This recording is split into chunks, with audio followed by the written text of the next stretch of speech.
Každý rok sa prepážky brněnských dopravných spoločností plnia cestujúcimi, ktorí chcú využiť výhody zľavneného cestovania. Najobľúbenejšou alternatívou k jednorázovým jízdenkám je šalinkarta. Preukaz, ktorý svojho vlastníka oprávňuje využívať brněnskú dopravu po určitú domu celkom zadarmo.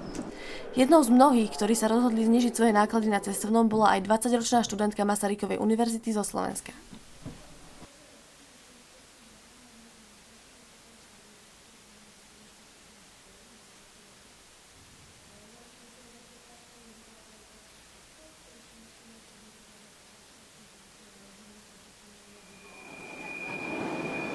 Ten netušiacej cestujúcej oznámil, že jej šalinkarta je neplatná, keďže neobsahuje kupón, avšak len preukaz s fotkou v hodnote 30 českých korún.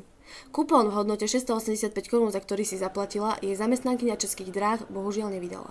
Doteraz som sa stretla iba s jednostranovými dopravnými preukážkami a tak som netušila, že šalinkarta má mať okrem preukazu s fotkou aj kupón.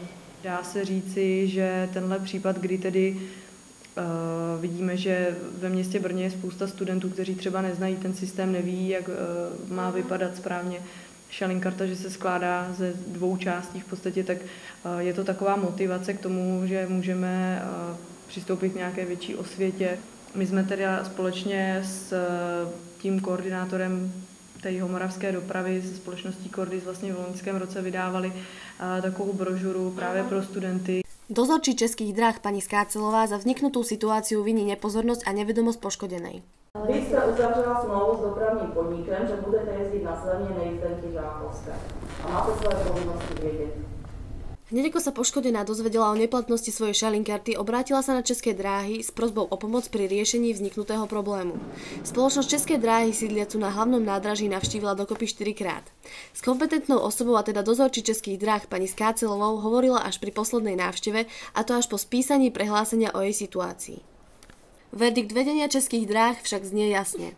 Kontrolou pokladny nebyl zjištěn žádný finanční přebytek a nenašla se ani vytištěná jízdenka s vaším datumem narození, které se uvádí do jízdenky jako identifikace údajů. Doporučuji pořídit si nový, aspoň měsíční kupón a eliminovat tak náklady.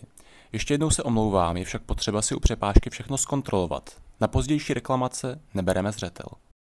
Ako má mladá študentka ďalej postupovať a ako vlastne vznikol jej problém? V Jihomoravském kraji funguje integrovaný dopravní systém, ve kterém je sdruženo několik dopravců.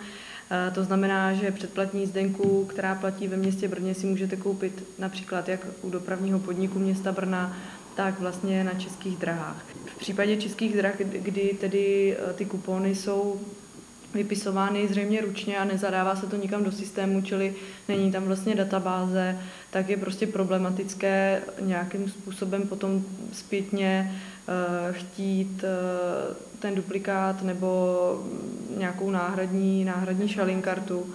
A v tom případě, který vlastně se vám stal, tak bohužel tedy je ta situace zřejmě ze strany těch Českých drah neřešitelná. Zaujímalo nás, aký by bol postup revízora v prípade kontroly netušiacej cestujúcej.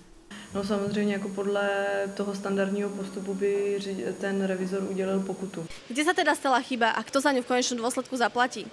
Vedenie brněnských Českých dráh situáciu vyhodnotilo ako tvrdenie proti tvrdeniu. Svoj podiel viny si ale odmieta priznať a cestujúca si bude musieť kupón v hodnote 685 korún zakúpiť znova. Je už len na nej, či v boji o zakúpené výhody bude pokračovať aj naďalej a vec postúpi pražskému vedeniu. Pre Web TV Nikola Sadloňová.